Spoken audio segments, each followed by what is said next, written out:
Excel में हमारे पास सबसे पहली जो टैब अवेलेबल है उसका नाम है होम टैब। होम टैब में अगर आप देखें तो हमारे पास काफ़ी सारे ग्रुप्स अवेलेबल हैं, क्लिपबोर्ड, फॉन्ट, अलाइनमेंट से लेकर एडिटिंग तक सबकी जानकारी हम बारी बारी से लेंगे। इसमें सबसे पहले ज़रूरी है कि आप जिस डेटा पे काम करना चाहते हैं उसे सिलेक्ट जरूर करें। सिलेक्ट करने के लिए जहाँ से सिलेक्ट करना है वहाँ क्लिक कीजिए और माउस को ड्रैग करते हुए दूसरी तरफ लेके आइए, जहाँ तक जो एरिया आपने सिलेक्ट करना है वहाँ तक।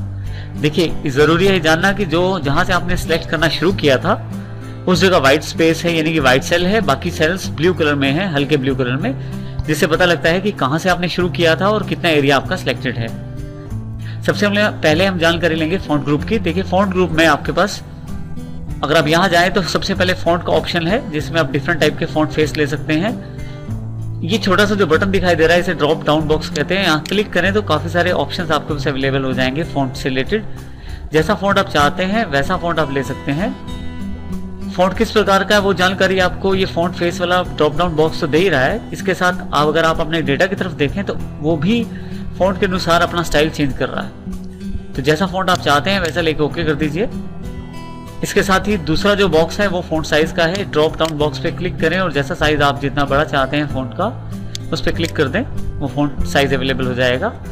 तीसरा ग्रो फॉन्ट साइज यानी कि इंक्रीज फॉन्ट साइज, यहाँ से आप क्लिक करके अपना फॉन्ट साइज बढ़ा सकते हैं और यहाँ से कम कर सकते हैं। ध्यान दें, जो फॉन्ट साइज का बॉक्स है वहाँ भी साइज बढ़ाते हैं घटाते हैं तो वहाँ भी ये परिवर्तन देखने को मिलता है।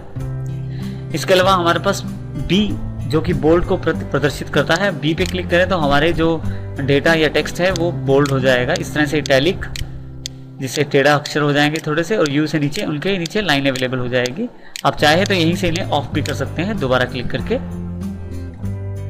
यदि आप अपने बनाए हुए टेबल पे बॉर्डर देना चाहते हैं तो उसके लिए सबसे पहले आप अपने टेबल को सिलेक्ट कीजिए। जैसे मैंने ये टेबल बनाया है, इसको सिलेक्ट कर लेता हूँ।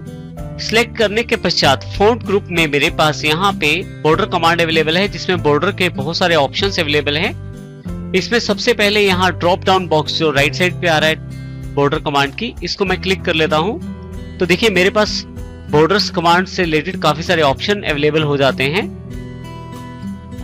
अपने टेबल पे बॉर्डर देने के लिए मैं अलग अलग प्रकार का बॉर्डर प्रयोग कर सकता हूँ। इसमें यदि आप केवल एक तरफ बॉर्डर देना चाहते हैं तो ऊपर के बॉर्डर्स का प्रयोग कर सकते हैं, जैसे बॉटम बॉर्डर, नीचे की तरफ एक लाइन आ जाएगी बॉर्डर में, टॉप बॉर्डर, ऊपर की तरफ एक लाइन आ जाएगी, लेफ्ट बॉर्डर या राइट बॉर्डर। इस तरह से आप इनका चुनाव कर सकते हैं यदि आप किसी भी एक तरफ लाइन देना चाहते हैं। नीचे यदि आए तो आपके पास यहाँ पे ऑल बॉर्डर्स की कमांड है। जैसे ही मैं इसको क्लिक करता हूँ तो आप देखें यहाँ पे यदि मैं अपने सिलेक्ट किए हुए टेबल को डिसलेक्ट करूं अर्थात बाहर क्लिक करूं, आप देखेंगे यहाँ पे कि मेरे टेबल पे बॉर्डर अवेलेबल हो गया है। इसी तरह से यदि मैं इस बॉर्डर को हटाना चाहता हूं तो फिर से सिलेक्ट कर सकता हूं बॉर्डर को, और यही फिर से ड्रॉप डाउन बॉक्स से मैं नो बॉर्डर पे यदि क्लिक कर दूं तो बॉर्डर्स हट जाएगा। इसी प्रकार से यदि आप चाहें तो केवल आउटसाइड बॉर्डर प्राप्त कर सकते हैं जो केवल आपके टेबल के बाहरी तरफ अवेलेबल रहेगा। इसी तरह से थिक बॉक्स बॉर्डर भी आप प्राप्त कर सकते हैं जो एक मोटा बॉर्डर रहेगा आपके टेबल के बाहर की तरफ। यदि मैं इसे क्लिक करूं तो आप देखें यहाँ पे बाहर की तरफ ये बॉर्डर अवेलेबल हो गया है जो कि थिक बॉर्डर के रूप में अवेलेबल है। यदि मैं इसे हटाना चाहता हूं तो फिर से सिलेक्ट कर लेता हूं और ड्रॉप डाउन बॉक्स से मैं नो बॉर्डर पे सिलेक्ट कर देता हूं। तो देखिए अब ये बॉर्डर हट गया है।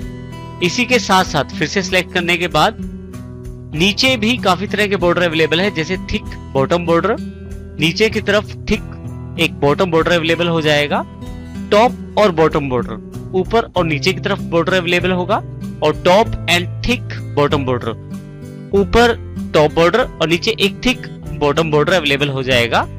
और यहाँ पे top and double bottom border भी है जिसमें ऊपर की तरफ टॉप की तरफ सिंगल लाइन और नीचे की तरफ डबल बॉटम बॉर्डर में 2 लाइनें अवेलेबल हो जाएंगी। इस प्रकार से इन बॉर्डर ऑप्शंस का प्रयोग कर सकता हूं मैं। अगर आप ध्यान दें तो यहाँ पे जितने भी ग्रिड्स हैं बाय डिफॉल्ट ये हमारे पास, अगर इसे प्रिंट निकालते हैं तो विद प्रिंटिंग में ये ग्रिड्स नहीं आती जो पिछली तरफ दिखाई दे रही हैं। अगर आप चाहते हैं ये ग्रिड्स दिखाई दें तो सिलेक्ट करके आपको टेबल के साथ बॉर्डर देना जरूरी हो जाता है। अगर आप बॉर्डर देंगे तो आपके जो ये टेक्स्ट बॉर्डर है यानी कि ये जो ग्रिड्स अब बनाई है आपने ब्लैक कलर वाली, ये सारी ग्रिड्स वहाँ प्रिंटिंग में भी आएंगी, बाकी कुछ प्रिंटिंग में नहीं आ पाएगा। अगर आप चाहते हैं बॉर्डर हटाना तो यहाँ क्लिक करके नो बॉर्डर पे क्लिक कर दीजिए। बॉर्डर के काफी सारे स्टाइल अवेलेबल हैं, आप किसी भी तरह का बॉर्डर स्टाइल यूज कर सकते हैं। अभी मैं इसे नो बॉर्डर यूज कर रहा हूँ। सिलेक्ट करके अगर हम यहाँ पे थिक बॉर्डर आउटसाइड कर दें तो सिर्फ बाहर वाली साइड एक थिक बॉर्डर आ जाएगा। नहीं चाहिए तो हम यहाँ से इसे नो बॉर्डर पे क्लिक करके ऑफ भी कर सकते हैं। इस तरह आप डिफरेंट बॉर्डर्स का प्रयोग कर सकते हैं। नीचे हमारे पास काफी सारे ऑप्शन है बॉर्डर कलर से रिलेटेड और बॉर्डर के स्टाइल से रिलेटेड। अगर लाइन कलर चूज करना है तो जो कलर मैं चूज करना चाहता हूँ उस पर क्लिक करूंगा। इसके अलावा मेरे पास यहाँ पे border grid, erase border, line style भी अवेलेबल है। जैसा मैं लाइन स्टाइल चाहता हूँ वैसा ले लूंगा मैं। इसके पश्चात ऑल बॉर्डर पे जैसे ही मैं क्लिक करूंगा तो देखिए बॉर्डर उस स्टाइल और उस ग्रिड में अवेलेबल हो जाएगा जिस स्टाइल और ग्रिड को मैंने लिया था। अगर आप चाहें तो ड्रा ग्रिड से आप बॉर्डर ड्रॉ भी कर सकते हैं। ड्रा बॉर्डर ग्रिड पे क्लिक कीजिए, एक पेंसिल अवेलेबल हो जाएगी। अब जितना भी आप ग्रिड से ड्रॉ करना चाहते हैं वो ड्रॉ कर सकते हैं। दोबारा ऑप्शन ऑफ करने के लिए वहीं पे क्लिक कर दीजिए, आपका ऑप्शन ऑफ हो जाएगा। इस तरह से आप बॉर्डर का प्रयोग कर सकते हैं। किसी भी कमांड को अंडू करने के लिए आपके पास ऑप्शन होता है कीबोर्ड पे कंट्रोल और उसके साथ Z। तो मैं कंट्रोल और Z का प्रयोग करके अपने डेटा को एक सिंपल रूप में ले आता हूं जैसे कि मेरे पास पहले अवेलेबल था। ये देखिए मेरे पास डेटा नॉर्मल फॉर्मेट में अवेलेबल हो गया है।